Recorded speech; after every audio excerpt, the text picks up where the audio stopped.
Praise the Lord. Ẹ jẹ́ á gbàdúrà. Orúkọ Jésù. Orúkọ Jésù. Ẹni mọ Ísírẹ́lì tó pọ̀ látàgbà láyé lógo. Wọ́n la gbéga láàárọ̀ yìí fún oore ọ̀fẹ́ ńlá tó fún wa. Fọwọ́ àánú ìbùkún ìwọ Jésù. Fún oore ọ̀fẹ́ ìwọ Ọlọ́run alààyè lórí ayé wa. Àyàn lógo fún ohun tó ń ṣe. A gbé ọ̀gá fún ọwọ́ àánú. A gbé ọ̀gá fún ọwọ́ ògo. A gbé ọ̀gá fún ọwọ́ àánú ìwọ Jésù yìí. Ẹni mọ Ísírẹ́lì lórúkọ Jésù ló gbọpẹ́. Olúwa gbà yìí. Ọba ìwọ la wojú ẹ lọ́wọ́lọ́wọ́. Olúwa gbà ọpẹ́, Olúwa gbà yìí. A gbéga fún ìyanu yìí láàárọ̀ yìí. A gbéga fún ohun tí Ọlọ́run yóò ṣe. Jésù gba ọpẹ́, Olúwa gbà yìí. Bàbá náà agbára jáde. Jẹ́ a rí ọ pẹ̀lú ìṣẹ́gun ìwọ Jésù.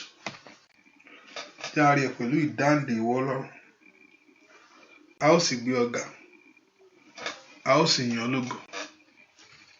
Lórúkọ Jésù Kristi. Olúwa wa, àmín. Wọ́n náà jẹ́ ká bẹ̀rẹ̀ sí dúpẹ́ lọ́wọ́ Jésù fún oore ọ̀fẹ́ yìí àti fún àánú tá a rí gbà lọ́wọ́ Ọlọ́run alààyè. Ọba tí òjòjú tì wá, ọba tí òjò káyé kẹ́gàn wá sẹ́, ọba tí òjò bàjẹ́ fún wa. Ẹ ká dúpẹ́ fún oore ọ̀fẹ́ àánú tá a rí gbà níwájú Ọlọ́run. Ẹ ká dúpẹ́ fún oore ọ̀fẹ́ ìrìn ojoojúmọ́, oore ọ̀fẹ́ ààbò rẹ̀ ìtòpé lórí ayé wa. Ká dúpẹ́ lọ́wọ́ Jésù fún ohun tí Olúwa ń ṣe lọ́wọ́lọ́wọ́ báyìí. Ẹ ká gbé Ọlọ́run ga fún iṣẹ́ ìyanu rẹ̀. Olóore mi ò máa ṣe, olùgbàlà ọba wa. Ènìyàn bá máa yìn Jésù fún iṣẹ́ ìyanu àtòrí rẹ̀. Ẹ ká dúpẹ́ fún oore ọ̀fẹ́ yìí. Olóore mi ò máa ṣe, olùgbàlà ọba wa. Ènìyàn bá máa yìn Jésù fún iṣẹ́ ìyanu àtòrí rẹ̀. Ẹ ká gbé Ọlọ́run ga fún iṣẹ́ ìyanu rẹ̀ àti oore Ọlọ́run lórí ayé wa, lórí ẹbí gbogbo. Ẹ ká gbé Ọlọ́run ga lórí ènìyàn láàárọ̀ yìí. Wherever you are, let's lift our voice and give all the honor to the Lord Almighty, the one that been there for you. Ọba tó wà níbẹ̀ nípa tiwa. The one that's always there. Ọba tó wà níbẹ̀ ní gbogbo, tó wà ní ibẹ̀ gbogbo lọ́jọ́ gbogbo. Ẹ ká gbé ohùn wa sókè. Let's lift our voice to him and praise him for what he has done for us. Láti yìn fún ohun tó ṣe, láti gbéga, láti yìn fún ẹ̀fẹ́ kò yìn, ẹ̀fẹ́ kò gbéga, ẹ̀fẹ́ kò yìn Ọlọ́run fún oore ńlá yìí, ẹ̀fẹ́ kò gbéga fún oore tó ń ṣe, fún àánú rẹ̀ tó pọ̀ bí iyanrìn. Olúwa ṣeun, Olúwa ṣeun, Olúwa ṣeun, Olúwa ṣeun, Olúwa ṣeun, Olúwa máa ṣe. Ẹ ká dúpẹ́ lọ́wọ́ Ọlọ́run yìí. Ẹ kó fohùn ẹ̀yin bàbá yìí lógo. Ẹ kó gbóhùn rẹ̀ sókè níwájú Ọlọ́run yìí. Olúwa ṣe, ìdí ọpẹ́ mi rèé. My reason of giving thanks. Ẹ ká fi ìdí ọpẹ́ wa hàn níwájú Ọlọ́run. Ọba ọmọ tó dá wa sí, ọba tó jẹ́ agbára, ọba tó jẹ́ bí ìsádi ààbò, ọba tó ń pa wá mọ́, ọba tí òjò kójú ìgbàgbọ́ tì wá. Let's lift our voice and begin to just appreciate the Lord and give that honor to the one that is due to receive it. Ẹ ká dúpẹ́ lọ́wọ́ ẹni tó gba ògo yìí o, ẹni tó ní ọlá yìí láàárọ̀ yìí, ẹni tó ní gbogbo ìyìn fẹ́ ká fi fún. Jésù mà ṣe. Ìwọ ẹni mọ Ísírẹ́lì o ṣe o. Ìwọ tó pa mímọ́ lọ́wọ́ ewu gbogbo. Ìwọ tó pa ilé mi mọ́, tó pa ọkàn mi mọ́, tó pa ohun gbogbo tó ń pa tèmi mọ́. Jésù ṣe. Olùgbàlà ló mà ṣe. Mo yìn ọ́. Ẹ ká yìn. Ẹ ká gbéga láàárọ̀ yìí. Ẹ ká dúpẹ́ lọ́wọ́ Ọlọ́run. Kábíyèsí o ṣe o. Ṣe o. Ẹ ká dúpẹ́ lọ́wọ́ Ọlọ́run yìí. Let's lift our voice and bless.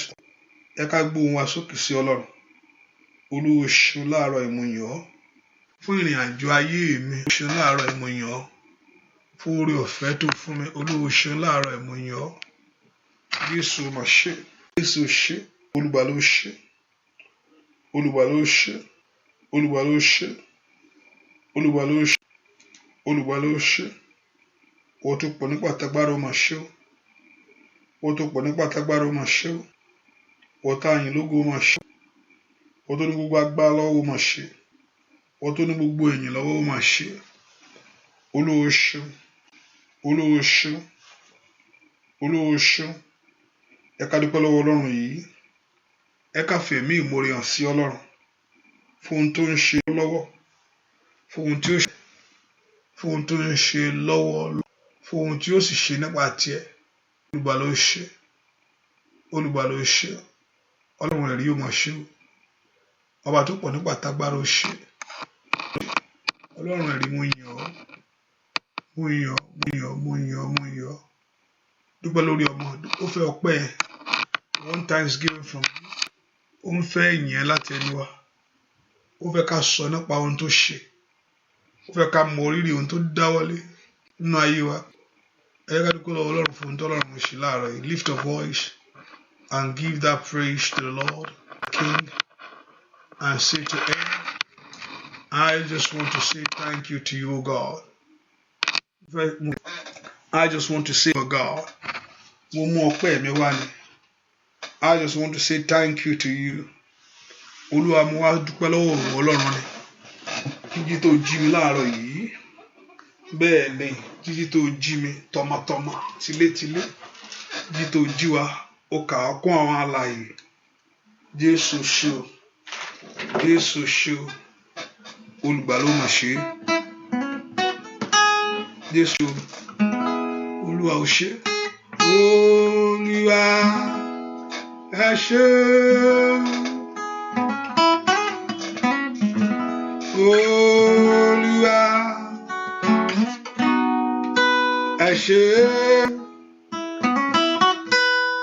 Oore rẹ̀ pọ̀ lórí mi. Olúwa ẹ ṣé. Ó ṣé bàbá mi o. Olúwa ẹ ṣé. Olúwa ẹ ṣé. Oore rẹ̀ pọ̀ lórí mi. Olúwa ẹ ṣé. Dúpẹ́ lọ́wọ́ Ọlọ́run alààyè. Olúwa fún sùúrù ní gbogbo ọ̀nà. Oore rẹ̀ pọ̀ lórí mi. Olúwa ẹ ṣé. Ó yá dúpẹ́ lọ́wọ́ Ọlọ́run alààyè. Ẹ ṣé. Oore rẹ̀ pọ̀ lórí mi. Olúwa ẹ ṣé. Kábíyèsí mo dúpẹ́ Ọlọ́run alààyè. Abániṣe òde ọ̀run bàbá mi àgbẹ̀sẹ́. Ní gbogbo ọ̀nà Olódùmarè ní níwájú rẹ̀. Ìyìn màrí Ọlọ́run wa.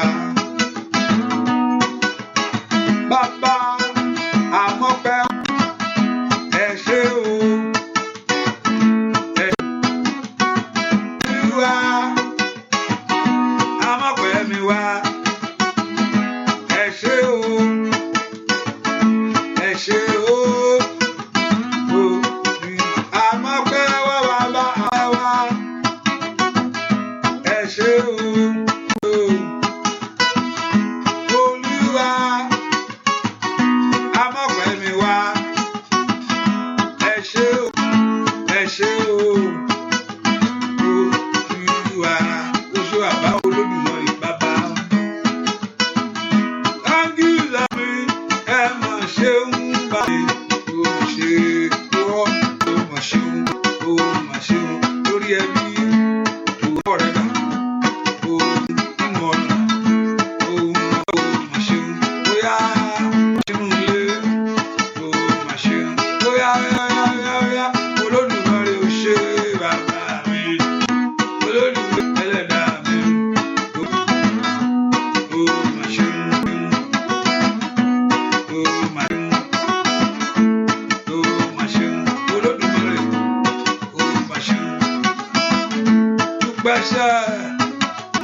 Ojí àti ìmọ́lẹ̀ alààyè. Ó mà ṣeun. Ó mà ṣeun.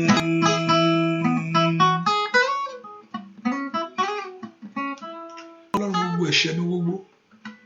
Olúwa dáríjì mí. Ask the Lord to forgive every sin. Gbogbo tí ò ń jẹ́ kí n rí ìwọ Ọlọ́run ní ohun tí ò ń jẹ́ kó fọ́n orí jáde sórí ọ̀rọ̀ mi. Bẹ́ẹ̀ kó porúkọ Jésù dáadáa. Ọlọ́run dárí àṣídé mi jì mí. Gbogbo ẹ̀ṣẹ̀ mi. Olúwa dáríjì. Let us begin to ask God forgiveness of our sins. Ẹ ká sọ fún Ọlọ́run gbogbo bí wọ́n ṣe. Olúwa dáríjì. Ayé mi yìí jórí àánú lágbà. Ẹ porúkọ Jésù dáadáa. Àánú ńlá kó ṣògo lórí ìtẹ́ ìdájọ́ fún ayé mi. Ọ̀nà mi wá lónìí. Ẹ porúkọ Jésù. Ayé mi ń fẹ́ àánú rẹ. My life need your mercy, O God. Ayé mi ń pa. Olúwa ṣàánú fún mi láàárọ̀ yìí. Olúwa ṣàánú fún ayé mi láàárọ̀ yìí. Fún ọ̀nà mi láàárọ̀ yìí. Olúwa ṣàánú lórí iṣẹ́ mi láàárọ̀ yìí. Olúwa ṣàánú ilé mi láàárọ̀ yìí. Ask him to have mercy. Ẹ ká pè kí àánú rẹ̀ kó dájú. Olúwa ṣàánú fún mi. Ẹ̀jẹ̀ rẹ̀ kó bu ayé mi. Ṣàánú fún mi. Let your blood cover my life. Olúwa ṣàánú fún mi. Ẹ̀jẹ̀ rẹ̀ kó ra ayé mi padà. Ẹ pe orúkọ Jésù dáadáa. Pé kí àánú dájú láàárọ̀ yìí o. Àánú. Ẹ pe orúkọ Jésù fún mi. Ẹ̀jẹ̀ Jésù kó ra ọ padà. Ẹ̀jẹ̀ Jésù kó ra ayé mi padà. Ẹ̀jẹ̀ Jésù kó ra ọ̀nà mi. Ẹ̀jẹ̀ Jésù kó ọmọ. Ẹ̀jẹ̀ tí ń ra ayé ẹni padà tí ń gbórí ẹni sókè sẹ́. Tó ra mi padà. Dáríjì. Ọ̀rọ̀ rẹ kó tọ́ ayé mi. Ọ̀rọ̀ rẹ kó wá mi rí lónìí. Orúkọ Jésù kí ọ̀rọ̀ rẹ kó wá ayé rẹ rí. Kí ọ̀rọ̀ rẹ kó tọ̀ ọ́ wá. Ẹ pe orúkọ Jésù dáadáa. That the voice of God to locate you. That the voice of God to find you. Ọ̀rọ̀ Ọlọ́run kó tí èmi wá lónìí. Ọ̀rọ̀ rẹ̀ kó tọ̀ ọ̀nà mi wá. Ọ̀sẹ̀ wá. Ẹ gbọ́ Jésù. Jẹ́ rí ọ̀nà agbára rẹ̀. Jẹ́ ọ̀nà ògo rẹ̀. Jẹ́ rí ọ̀nà ẹwà rẹ̀. Bá ayé mi pàdé. Bọ́ ọ̀nà ìpàdé. Burúkú sí dáadáa. Bí kí Ọlọ́run kó bá ayé rẹ̀ pàdé lé. Ọ̀nà rẹ̀ kó rí àánú. Ayé mi Olúwa bá pàdé. Ayé mi Olúwa pàdé. Ayé mi Olúwa bá pàdé. Jẹ́ n rí ọ lónìí. Jẹ́ n rí ọ̀nà ara rẹ̀. Jẹ́ n rí ògo ọ̀nà ẹwà ayé mi wá. Láì lọ Jésù. Ẹ ká sọ fún Ọlọ́run mo gbé ojú sókè sí ọ. Olúwa ṣe sókè sí. Ó ní èmi ó gbé ojú mi sórí òkè wọn ni. Àlọ́wọ́. Ó ní Olúwa wá ọmọ ayé. Wọ́n jẹ́ gbójú sọ̀rọ̀ yìí. Olúwa ṣàánú fún mi. Ẹ gbèrè fún àánú ńlá. Ṣàánú fún mi. Ẹ pe orúkọ Jésù. Olúwa gbọ́. Olúwa ṣàánú fún mi. Ẹ Jésù láàánú fún ayé mi. Ayé mi ìjórà àánú gbà. Ilé mi ìjórà àánú fún ayé rẹ ni. Bẹ́ẹ̀ kó béèrè fún àánú fún ayé ọmọ rẹ gbogbo. Bẹ́ẹ̀ kó pe orúkọ Jésù. Ọwọ́ àánú látọ̀ ayé wa. Àánú látọ̀ ayé mi wá. Ìwà ayé yìí yára àánú. Ìwọ mi yára àánú Ọlọ́run.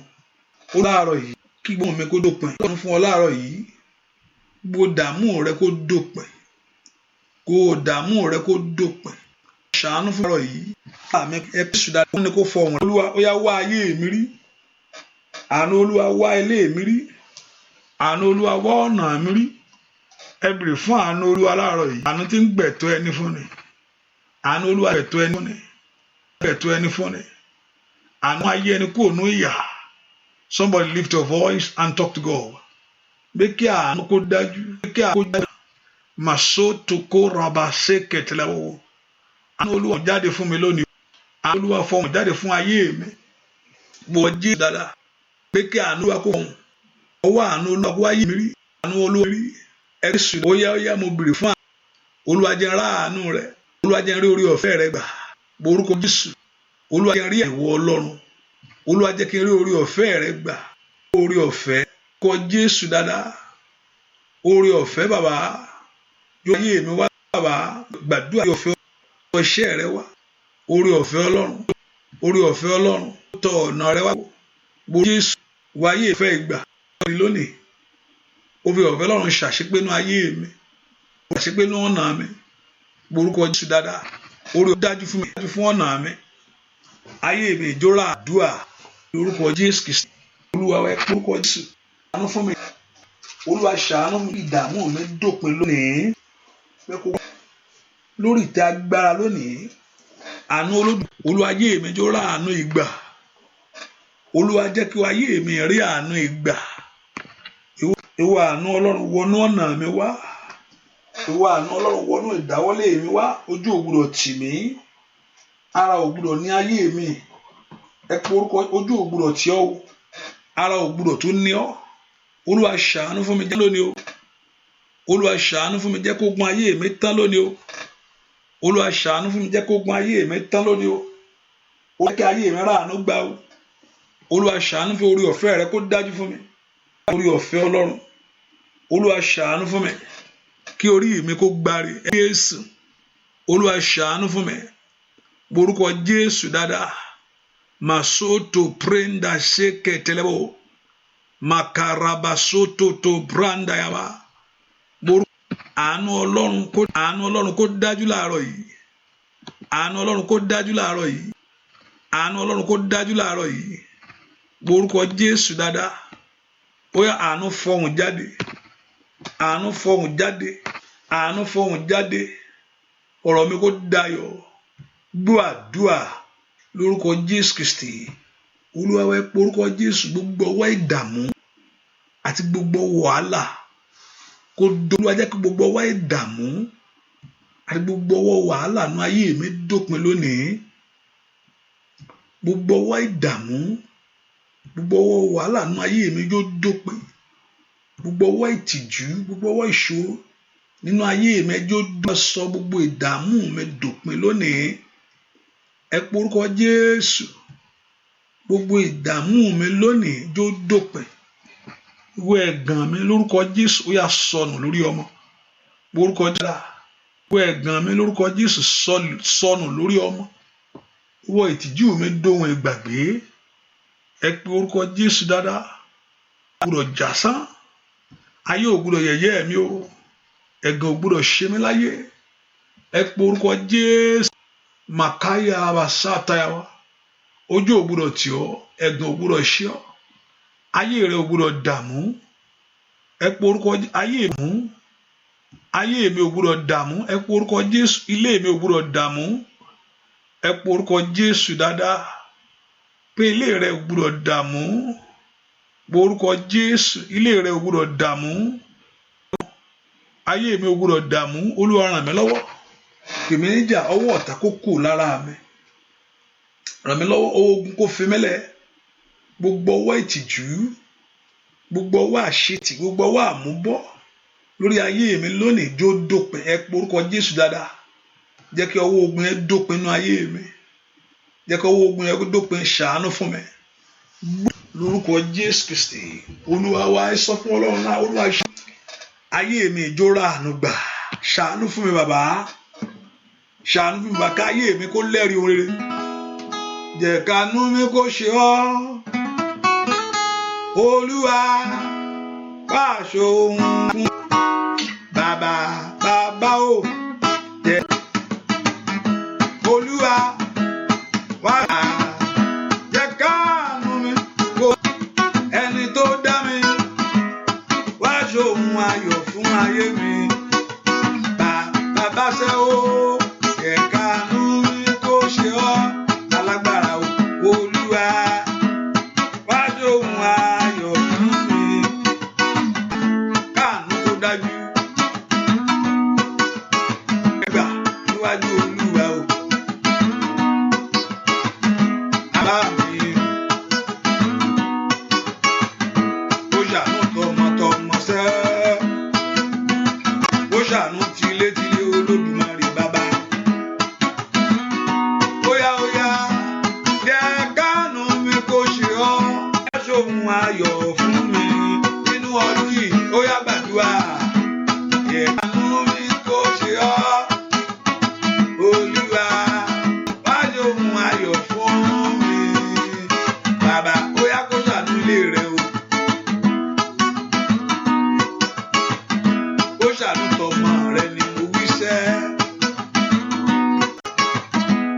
bóyá kó ṣàánú ilé rẹ̀.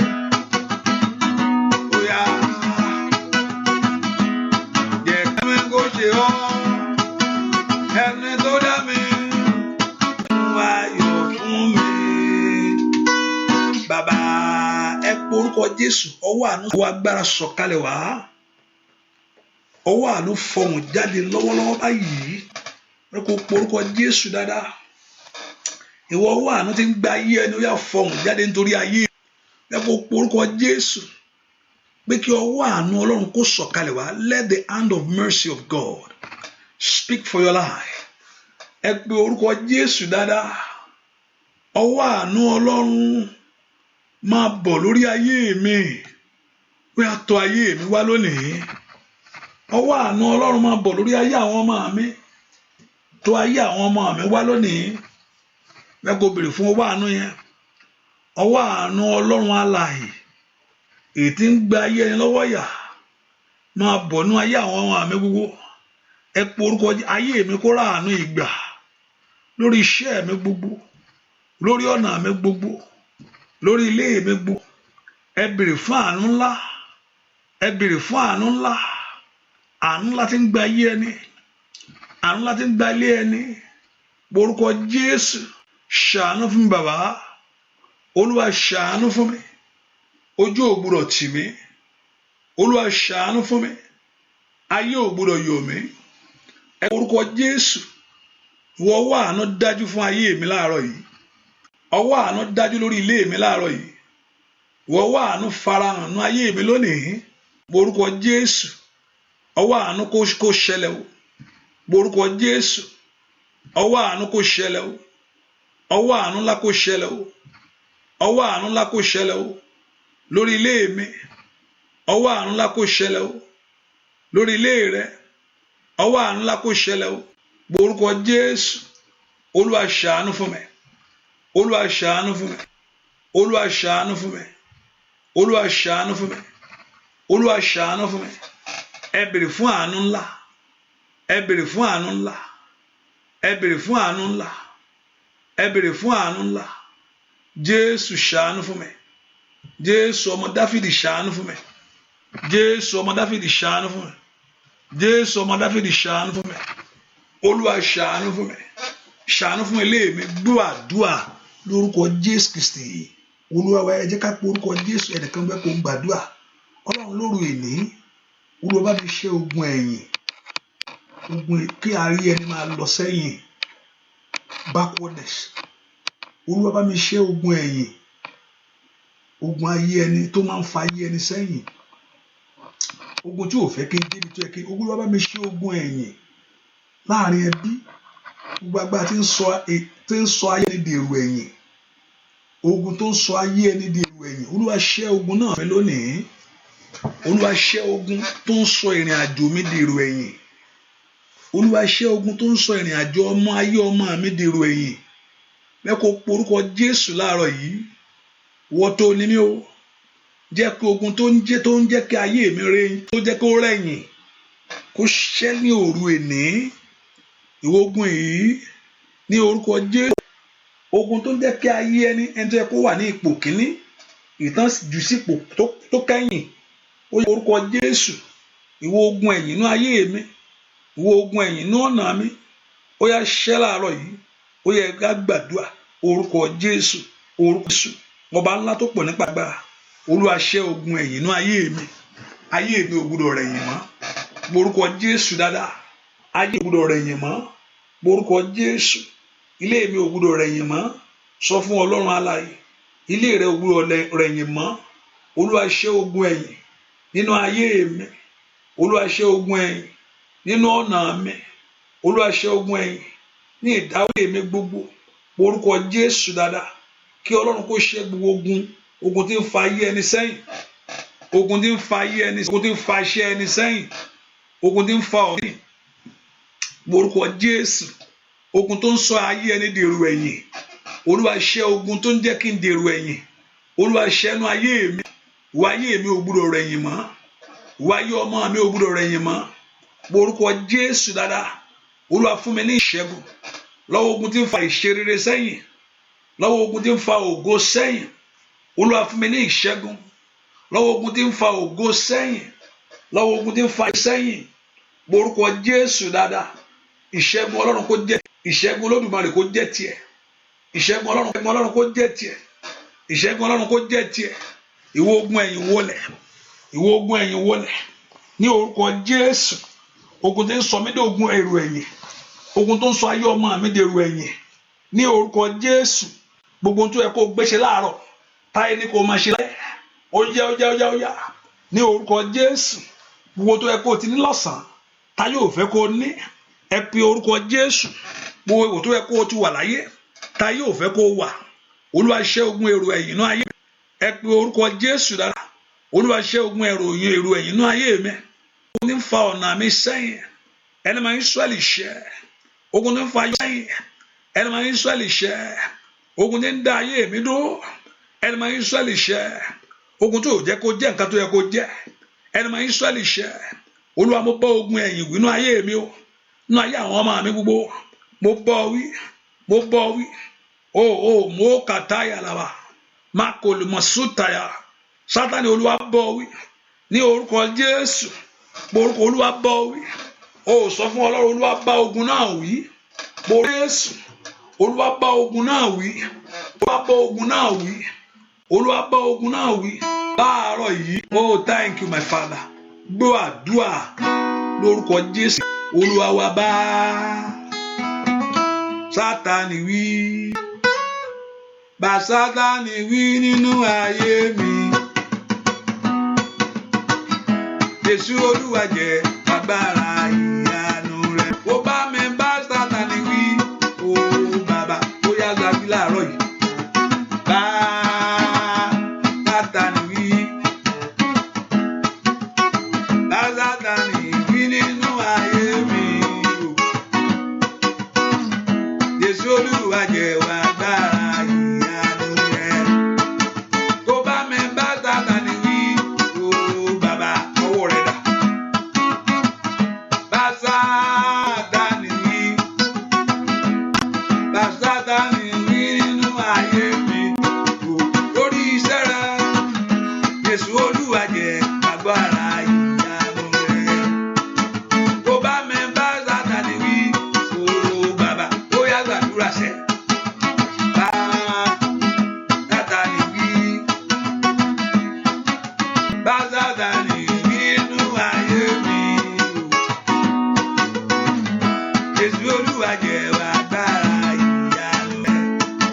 Tó bá mi bá Sátánì wí. Bàbá, ẹnìkan gbàdúrà o. Ilé rẹ̀ ò ní dàrú lárúgbó ọjọ́ sẹ́. Ilé rẹ̀ ò ní dàrú lágbàlagbà. Bá Sátánì wí. Ọwọ́ rẹ̀ dà. Bá Sátánì wí nínú ayé mi. Jésù Olúwa jẹ́ agbára ìyanu rẹ̀. Bá mi bá Sátánì wí. Bàbá, ó yá sọ fún Ọlọ́run aláìsẹ̀. Bá Sátánì wí. Bá Sátánì nínú ayé mi. Jésù Olúwa jẹ́ agbára ìyanu rẹ̀. Kó bá mi bá Sátánì wí. Bàbá, ẹ pe orúkọ Jésù. Ẹnìkan ohun tí mò ń sọ rèé. Ibi tí ilé rẹ̀ ò ní dàrú, ilé rẹ̀ ò ní, Sátánì ò ní dójú alẹ́ tì ọ́. Ẹ pe orúkọ Jésù. Olúwa má jẹ́ kí Sátánì dójú alẹ́ tì mí. A ti marry for 30 years, marry for 25, 50. Olúwa má jẹ́ kí Sátánì dójú alẹ́ tì mí. Ẹnìkan gbàdúrà dáadáa o. Ò bá ti jẹ́ girama. Olúwa má jẹ́ kí Sátánì dójú alẹ́ tì mí. Gbogbo tó ti fẹ́ dójú tì mí, Ọlọ́run jọ̀ọ́ bá mọ́wọ́ ẹ̀ kúrò lórí ayé mi. Sátánì ti fẹ́ yẹ̀yẹ́ mi. Olúwa bá mọ́wọ́ ẹ̀ kúrò lórí ọ̀nà mi gbogbo. Olúwa Sátánì wí. Gbàdúrà. Bá Sátánì wí lórí ilé mi o. Jésù Olúwa jẹ́ agbára ìyanu rẹ̀. kó bá mi bá Sátánì wí ó bàbá. Bá Sátánì wí ó. Bá Sátánì wí nínú ayé mi ó. Jésù Olúwa jẹ́wọ́ agbára ìyanu rẹ̀. Kó bá mi bá Sátánì wí ó bàbá. Ẹ pé orúkọ Jésù. Olúwa bọ́ wí ìwọ Sátánì. Ẹ̀mí ó gbé ọ dì láàárọ̀ yìí. Ọlọ́run ọ̀run ayé bọ́ wí lórí ayé ọmọ mi gbogbo. Gbogbo adọ́jọ́ ara, gbogbo adọ̀nẹ́rú ọ̀nẹ́rú lọ́jọ́ alẹ́.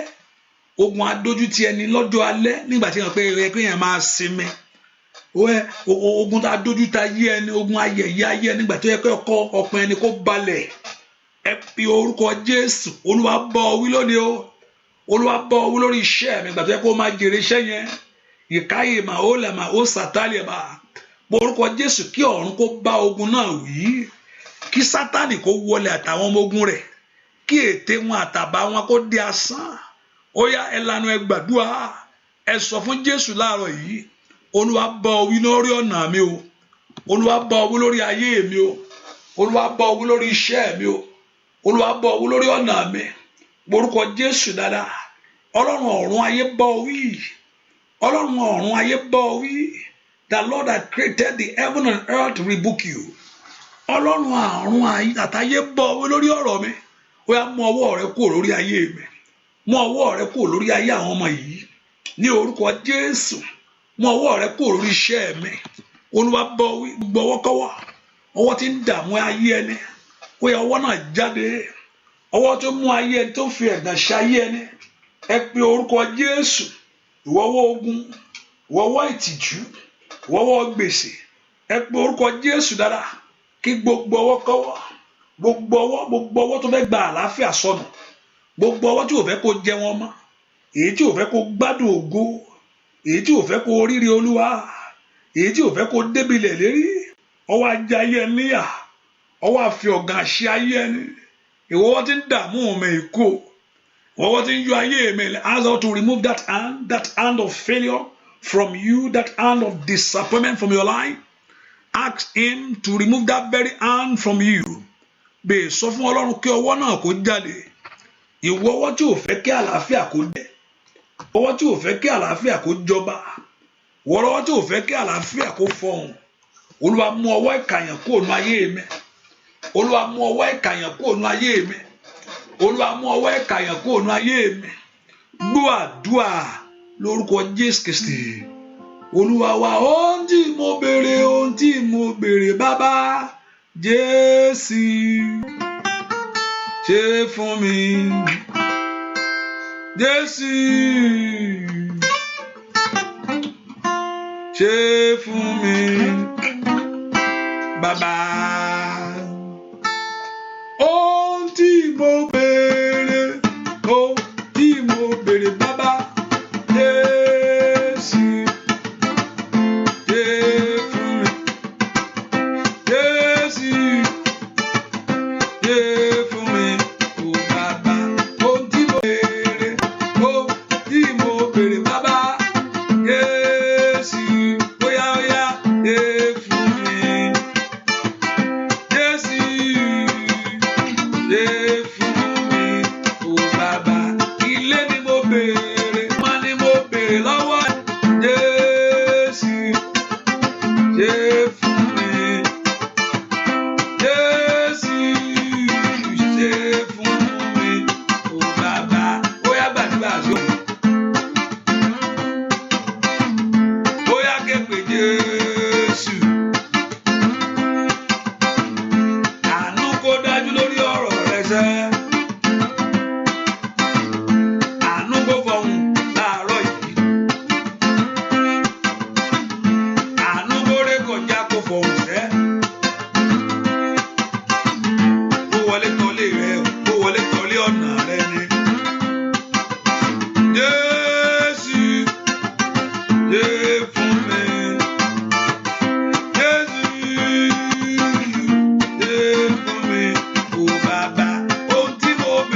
orúkọ Jésù gbogbo tó ń dààmú ọkàn mi, gbogbo tó ń dààmú ayé mi, Olúwa fi òpin sí lónìí. Ẹ kó pe orúkọ Jésù, gbogbo ìdààmú gbogbo kó dópin lónìí. Ẹ pe orúkọ Jésù dáadáa. Olúwa jẹ́ kí gbogbo ìdààmú gbogbo nínú ayé mi, let every trouble in my life, gbogbo ìdààmú gbogbo lórí ọ̀nà mi kó dópin. Olúwa jẹ́ kí gbogbo ìdààmú gbogbo nínú ayé mi lónìí. Ẹ pe orúkọ Jésù. Olúwa jẹ́ kí gbogbo ìdààmú gbogbo, every trouble in my life, every trouble in my heart, ẹ pe orúkọ Jésù, ìdààmú mi kó dópin. Olúwa fi òpin sí ìdààmú ayé mi, fi òpin sí làálàá tí kàyà bàbá bó sọta. Gbogbo ìdààmú lórí ayé mi, gbogbo tó ń dà mí láàmú, gbogbo tó ń da ọkàn láàmú, gbogbo tó mú ẹ̀rù bà ọ́ lórí ọmọ, tó mú ẹ̀rù bà ọ́ lórí ayé rẹ gangan, tó mú ẹ̀rù bà ọ́, gbogbo ẹ̀rù ojú àlá, gbogbo ẹ̀rù ojú àlá, ẹ pe orúkọ Jésù. Gbogbo ẹ̀rù ògo pé báwo ló ṣe máa rí, báwo nìyà ni ó ṣe ṣẹlẹ̀, ẹ pe orúkọ Jésù. Olúwa jẹ́ kí ìdààmú ayé mi kó dópin. Orúkọ Jésù, ìwọ ìdààmú mi wọlẹ̀, ìwọ ìdààmú mi wọlẹ̀, ìwọ ìdààmú mi wọlẹ̀, ìwọ ìdààmú mi wọlẹ̀. Orúkọ Jésù, ìdààmú ayé rẹ kó wọlẹ̀ lónìí, ìdààmú lórí ọmọ rẹ kó wọlẹ̀, ìdààmú ayé rẹ wọlẹ̀, ìdààmú lórí iṣẹ́ rẹ kó wọlẹ̀. Ẹ pe orúkọ Jésù dára. Olúwa jẹ́ kí ìdààmú mi kó dópin. Olúwa jẹ́ kí ìdààmú mi kó wọlẹ̀. Pé orúkọ Jésù, ojú ò gbọdọ̀ tì ọ́, ojú ò gbọdọ̀ tì mí, ojú ò gbọdọ̀ tì mí. Ìwọ ìdààmú mi lónìí, ìwọ ìdààmú mi lónìí wọlẹ̀. Orúkọ Jésù, kí ìdààmú ayé rẹ kó wọlẹ̀. Ó dán kí ọwọ́ rẹ kó bá wọn rere, ó dán kí ọwọ́ yín kó bá wọn rere o. Ìkàyà màmá sóto yàrá. Father, I pray, let all my disappointment come to an end. As the Lord, I pray, let all my trouble, all my disappointment come to an end. Olúwa jẹ́ kí ìtìjú mi àtẹ̀gàn mi dópin. Orúkọ Jésù, gbọ́ àdúrà lórúkọ Jésù Kristi. Olúwa tú aṣọ ògo ró mi. Clothe me again with the cloth of glory. Olúwa tó fi aṣọ ògo ró ayé mi. Clothe my Ọlọ́run Jósẹ́fù, ṣùgbọ́n Ọlọ́run túró padà. Clothe my children with oil, with the cloth of glory. Olúwa dá aṣọ ògo ró mi nínú ọdún yìí. Gbogbo ọwọ́ ìyà kó jáde nínú ayé mi. Olúwa dá aṣọ ògo ró mi nínú ọdún yìí. Gbogbo ọwọ́ ìbànújẹ́ àti ọwọ́ ẹkún kó dópin nínú ayé mi. Jẹ́ n rí ògo ìwọ Olúwa, jẹ́ n rí ògo Olúwa. Olúwa jẹ́ kí àwọn yẹn kí ó rí ògo rẹ. Olúwa jẹ́ kí n rí ògo rẹ lórí iṣẹ́ mi gbogbo. Bèrè fún ògo Olúwa, bèrè fún ògo Olúwa tẹ́wọ́ rẹ̀. Ask for God's glory. Ìkàyà màmá sóto lẹ́bà. Ask for God's glory. Bèrè fún ògo Olúwa, bèrè fún ògo Olúwa. Ògo Olúwa tàn lára mi, ògo Olúwa bú jáde lára mi, ògo Olúwa tàn lára mi, ògo Olúwa bú jáde lára mi, ògo Olúwa tàn lára mi, ògo Olúwa bú jáde lára mi. Orúkọ Jésù, ògo Olúwa kó tàn lára rẹ lónìí. Ìwọ ògo Olúwa tàn lára mi, ìwọ ògo Olúwa tàn lórí iṣẹ́ mi. Ògo padà wá. Let every cloth of glory manifest again. Let every cloth of glory manifest again. Let every cloth of glory, gbogbo aṣọ ògo ó yá fara, gbogbo aṣọ ògo ó yá fara. Somebody pray, ask the Lord to clothe your life with the cloth of glory. Kí ẹnìkan kó gbàdúrà, kó sọ fún Ọlọ́run pé kí ọ̀run kó wọ̀ yín ní aṣọ ògo yẹn. Aṣọ ògo, ìwọ aṣọ ògo ńlá farahàn lórí ayé mi.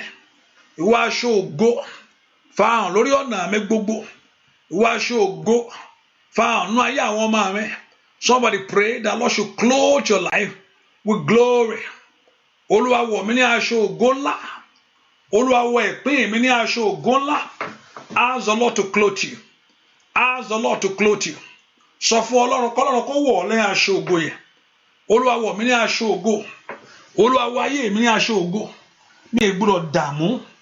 In 2021, ojú ò gbọdọ̀ tì mí. Gbogbo agbára, gbogbo ogun tó ń bèrè fún ìtìjú ayé mi. Gbogbo ogun tó ń bèrè fún ìtìjú ayé ẹ. Ní orúkọ Jésù, Olúwa bá mi ṣẹ́.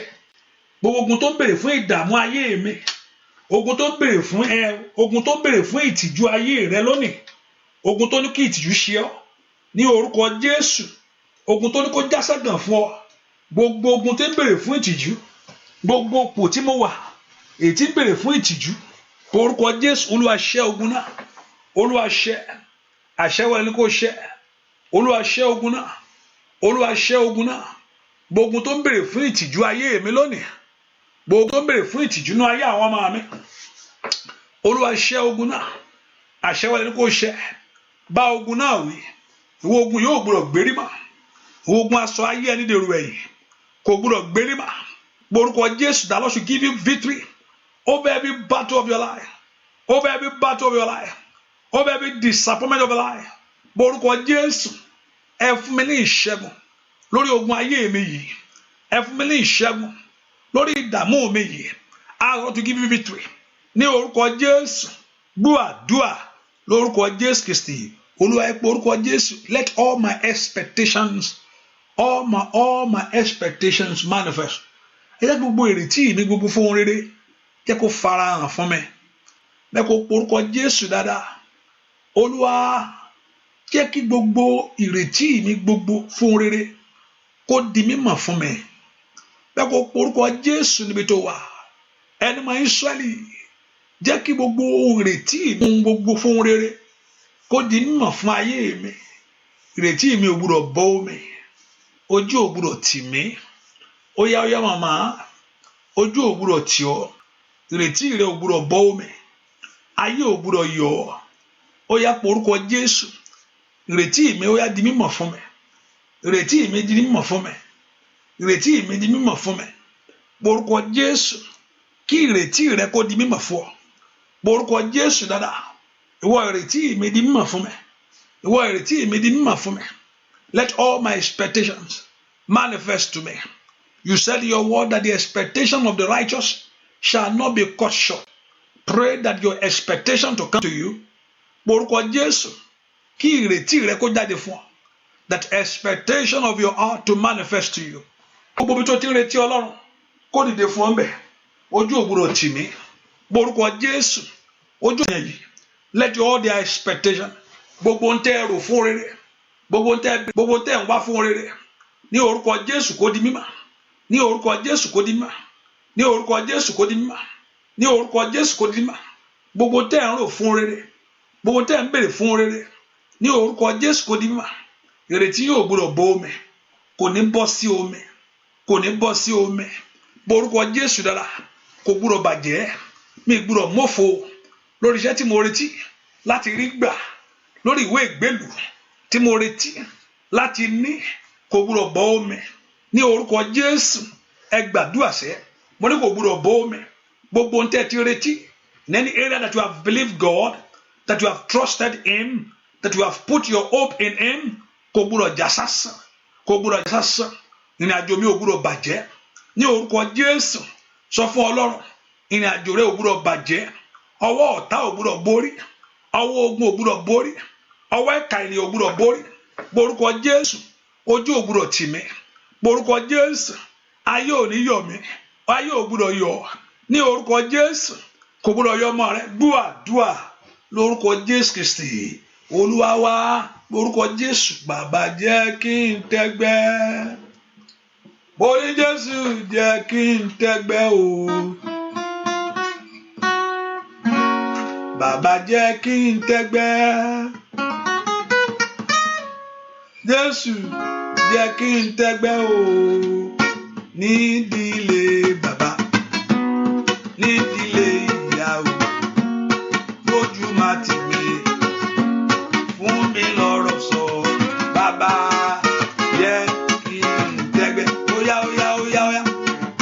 Bàbá jẹ́ kí n tẹ́gbẹ́.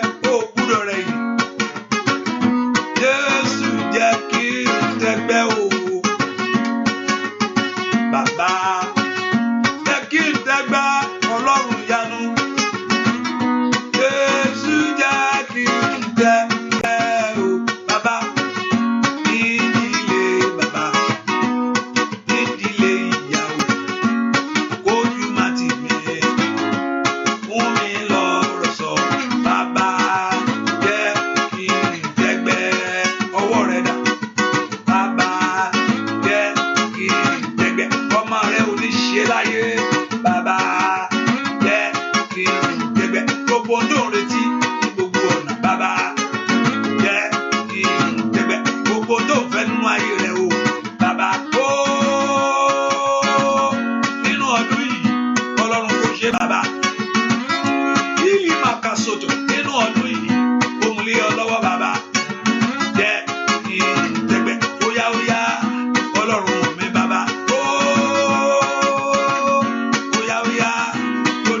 kó sódò.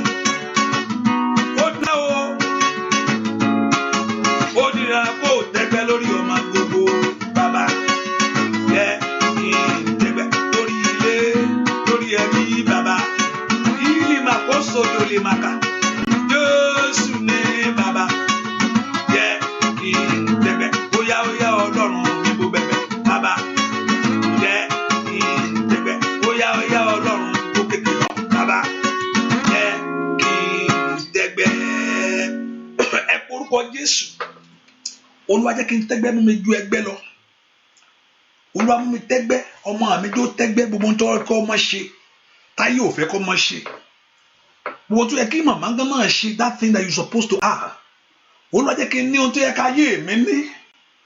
Ihun rere ò gbàjá yé mi níyà. Olúwa jẹ́ kí ọmọ mi ní ohun tó yẹ kó ní láyé. Ohun rere ò gbúdọ̀ jẹ́ ọmọ mi níyà. Ẹ pe orúkọ Jésù. Kò lè mà kó sàdáyàdà. Ẹ pe orúkọ Jésù dáadáa. Olúwa fún mi tó jẹ́, Olúwa fún mi lóye tó kí ayé mi ní. Olúwa fún mi ní ohun tí ọ̀nà mi yẹ kó ní. Olúwa fún mi ní ohun tí akáyé àwọn ọmọ mi ó yẹ kó ní, fún wọn lóye tán ní. Ask the Lord to give to them what they're supposed to have in life. Ohun tó yẹ kán ní, Olúwa mú lé wọn lọ́wọ́. Ohun tó yẹ kí ayé rẹ ní, Olúwa mú lé mi lọ́wọ́. Ní orúkọ oore ògbúdọ̀ jẹ mí yà lórílẹ̀-èdè. Ó yẹ kí o fún mi wo ìgbélu ni. Ní orúkọ Jésù sọ fún Ọlọ́run kọ́lọ́run kó fún ọ. Ó dán kí ayé rẹ kó dára ni. Sọ fún Ọlọ́run kó fún ọ. Olúwa fún mi lóhun tó yẹ kí n ní lónìí. Orúkọ Jésù. Fún mi ní ayọ̀. Olúwa fún mi ní ìbùkún rere. Olúwa fún mi ní ògo rere. Olúwa fún mi ní ẹwọ rere. Orúkọ Jésù kó fún ọ.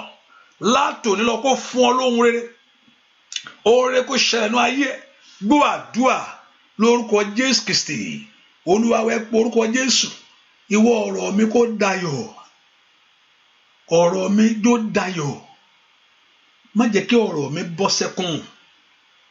Olúwa jẹ́ kí ọ̀rọ̀ mi yìí kó lẹ́nu ọpẹ́. Fún mi ní ẹnu ìyìn lórí ọ̀rọ̀ yìí. Give me that great testimony concerning this matter. Ẹ kó orúkọ Jésù, that Lord should give you that testimony concerning what you are passing through. Ask the Lord to give you that testimony. Olúwa fún mi ní ẹ̀rí lórí ohun tító tí mò ń là kọjá. Olúwa fún ayé mi ní ẹ̀rí lórí ohun tó ń la ayé mi kọjá báyìí o. Gbogbo tó ń là kọjá yẹn. Ọlọ́run kó fún ọ lẹ́rìí, má jẹ́ ó gbé mi rìn, má jẹ́ ó gbé mi jẹ. Jẹ́ ní ẹ̀rí lórí ohun tí mò ń là kọjá.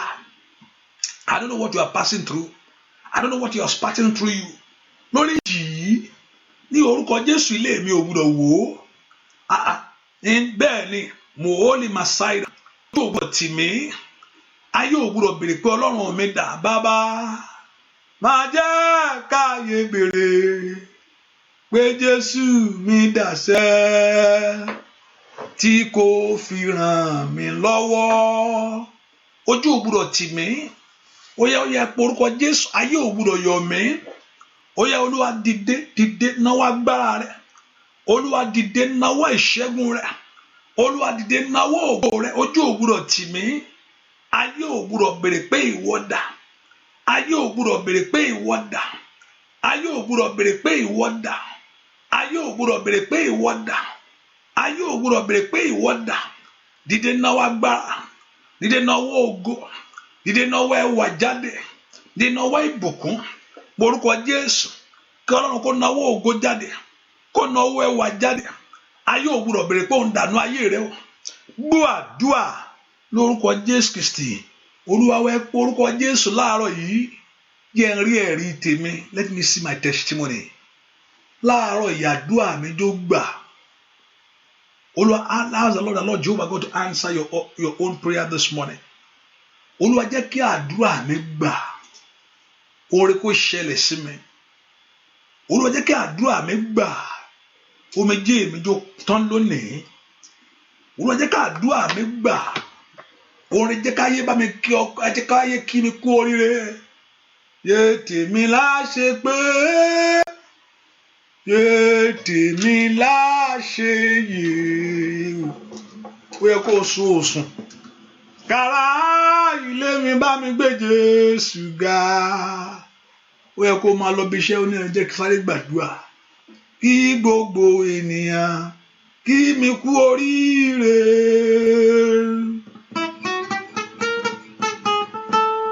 Ṣé tèmi láṣẹ pé ṣé tèmi láṣẹ èyí o. Ará ilé mi bá mi gbé Jésù mi ga. Kí gbogbo ènìyàn kí mi kú oríire.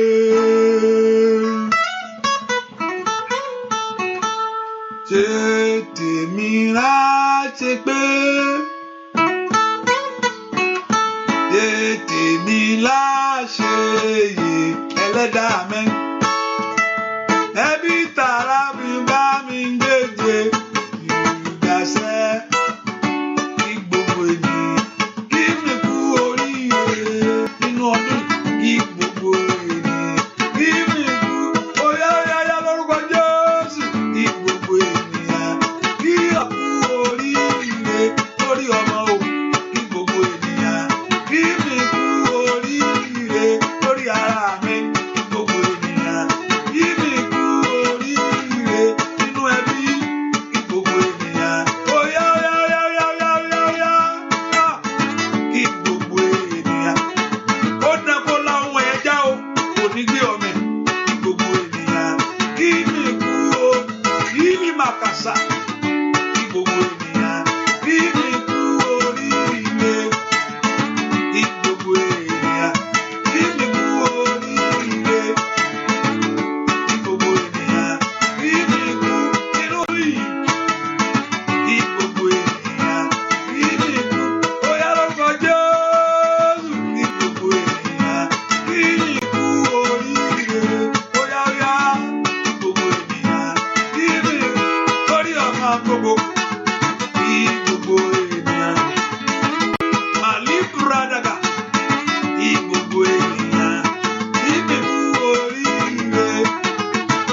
Ọlọ́run kó jà kí gbogbo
Jésù ẹ jẹ́ ó jẹ́ tèmi sẹ́ ohun tí mò ń retí nìyẹn káyé gbọ́ nípa ayọ̀ tèmi náà òun gbọ́ nípa àwọn èèyàn kan tí ọmọ kìíní fẹ́ ṣe marriage o ọmọ kìíní báyìí ó bàtí ríṣẹ́ o ìwọ Olúwa jẹ́ kí gbogbo èèyàn náà kí èmi náà mi ìgbọ́dọ̀ máa wo rere lọ́ọ̀kan mi ìgbọ́dọ̀ máa yá àwọn èèyàn jẹ́ kí èmi náà mọ bó ṣe rí èmi náà fẹ́ mọ bá ṣe pé ọmọ ṣe rí o bí èèyàn ṣe bímọ èmi náà fẹ́ ń jẹ ọlọ́kọ ẹ jẹ́ kí ayọ̀ mi tèmi náà kún ojú òwúrọ̀ tì mí ayé òwúrọ̀ béèrè pé ìwọ Ọlọ́run dà lórí ayé mi náà sọ fún Jésù sọ fún Jésù ẹ jẹ́ kí mi kú orí yìí ayọ̀ mẹ́jọ kún ọlá rẹ kó farahàn nínú ayé mi gbogbo èèyàn tó wọnú àdúrà yìí orin lẹ́tọ̀ wá Olúwa kó ṣe fún yín gbogbo yín tẹ́ gbé ohùn yín sókè síwájú Olúwa ọ̀run kó dá yín lóhùn ojú àdúrà ò ní tì yín ojú àdúrà ò ní tì yín ẹ̀gàn ò ní ṣe yín láyé ọwọ́ Olúwa kó ṣe ńlá nínú ayé yìí ọwọ́ Olúwa kó dá yín lóhùn ọwọ́ Olúwa kó wá ire yín rí fún yín ọwọ́ Olúwa kó gbé orí yín sókè orí yín ò ní gbàbọ̀dè ẹ̀gàn ò ní ṣe yín láyé orí yín ò ní gbàbọ̀dè ojú ò ní tì í ayé ò ní béèrè pé òun dà wọ́n ó rí Olúwa nú ara yín wọ́n ó rí Olúwa nú ayé yín wọ́n ó rí ògo rẹ̀ wọ́n ó rí ẹwà rẹ̀ wọ́n ó rí ìbùkún rẹ̀ ọlá Olúwa yóò bú jáde ọlá Olúwa yóò fara ẹ ó ṣe rere yóò dára fún yín ẹ ó ṣe rere ẹ pọ̀ sínú oore gbogbo ẹ pọ̀ sínú ayọ̀ ní orúkọ the Lord will answer you your life shall have a testimony the Lord will surprise you gbogbo tí ẹ̀rù ti ń bọ̀ Ọlọ́run yóò farahàn níbẹ̀ gbogbo tí o ti ń jẹ láyà Olúwa yóò yanjú ẹ ìkẹlẹ yóò ní tì ọ́ kó Olúwa kó gbè yín níjà o kó Olúwa kó dáṣọ lóyún aṣọ ògo ò ní fàyà aṣọ ògo ò ní sọnù gbogbo ẹni tó ti wẹ ògo sọnù Olúwa kó dá ògo padà ní orúkọ Jésù Olúwa dá ògo padà Jábésì àti kékeré lògo ti sọnù mọ́ lọ́wọ́ kò sígbà tó dàgbà ẹnìkan mò ń gbàdá ọmọ kékeré kan mo rí tán wẹ̀ fún lórúkọ Jésù ògo kó padà ọmọ kékeré yìí lórúkọ Jésù bàjẹ́ láti kékeré ni ògo kó padà wá ògo kó bú jáde ògo kó padà wá ẹ rí ògo yín lò ẹ rà àánú gbà ohun tó ń dààmú ọkàn yín ẹ gba ìtúsílẹ̀ lórí ẹ̀ o ẹ ti gbé wá síwájú bàbá yìí thank you my daddy oh thank you my daddy gbogbo tó ń dààmú ọkàn yín ní orúkọ Jésù ó yẹ gba ìtúsílẹ̀ lórí ẹ̀ gbogbo tó dààmú ọkàn ọmọ gbogbo ẹ gba ìtúsílẹ̀ owó olóore wọrí gbogbo tó dàbẹ̀ pé you are tired of that place I don't know bẹ́ẹ̀ ohun tí mo rí ni ṣíbí tí yàn fi ń jẹun ṣùgbọ́n ṣíbí yẹn kò wá fẹ́ bẹ pé ó ti rẹ̀ ṣíbí yẹn ṣe bí ẹnu ṣe yẹn I don't know whether you're in a place of war anywhere that you are tired of the place let God of heaven make a way gbogbo tó ti sú ẹ yẹn ọ̀run kó la ọ̀nà míì ìyanu kó ṣẹlẹ̀ ojú òní tì í láì lórúkọ Jésù Kristi gbogbo ẹni tó wọ́n ẹ̀rọ ọmọ bí ìyanu kó farahàn ẹ̀rí ọlá Olúwa yìí kẹ̀sì rẹwà rẹ̀ bẹ́ẹ̀ ni ó sì rí láì lórúkọ Jésù Olúwa wa thank you madam ìrìn àjò yóò gbé ẹ o ìrìn àjò yóò gbé ẹ o ẹ ṣàmì ládàá ohun tí mo gbọ́ nù ìrìn àjò yóò gbé ọ o ìrìn àjò rẹ ò mú yẹ̀yẹ́ lọ́wọ́ ìrìn àjò yóò gbé ọ bẹ́ẹ̀ ni ó sì rí láì lórúkọ Jésù Kristi